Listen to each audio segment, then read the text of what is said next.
ফুটবলের সব খবরাখবর সবার আগে পেতে এখনই সাবস্ক্রাইব করুন এবং বেল বাটনে প্রেস করুন। লিওনেল মেসির দারুণ এক হ্যাট্রিকে লা লিগায় রিয়াল বেটিসকে বড় ব্যবধানে তাদেরই মাঠে হারিয়েছে বার্সেলোনা।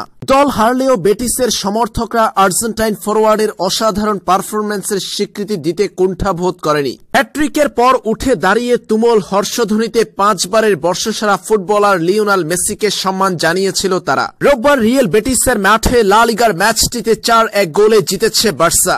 অতিথিদের বিরতির আগে 2 গোলে এগিয়ে নেন মেসি। ম্যাচের 88 মিনিটে দুর্দান্ত এক ফ্রিকিকে বল জালে পাঠিয়ে দলকে এগিয়ে নেন বার্সেলোনা ফরওয়ার্ড লিওনেল মেসি। এরপর প্রথমার্ধের যোগ করা সময়ে নিজের গোলের দেখা পান তিনি। প্রথমার্ধে 2 গোলের পর দ্বিতীয়ার্ধে একেবারে শেষ মুহূর্তে 85তম মিনিটে নিজের হ্যাট্রিক গোলটি করেছেন এই আর্জেন্টাইন তারকা। এ সময় গ্যালারিতে থাকা রিয়াল বেটিসের সমর্থকরা মেসিকে সম্মান জানাতে নিজেদের সিট থেকে উঠে দাঁড়িয়েছে।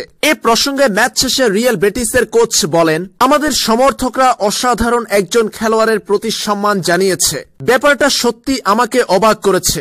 এমনটাই আমি সব সময় চাই। সত্যি মেসি আমাদের অনেক ভুগিয়েছে। সে পুরো ম্যাচেই দুর্দান্ত ছিল। তার পারফরম্যান্সের স্বীকৃতি দেওয়াটা ন্যায্য এবং সঠিক। আমাদের সমর্থকরা অসাধারণ আচরণ করল এবং আমি তা নিয়ে গর্বিত।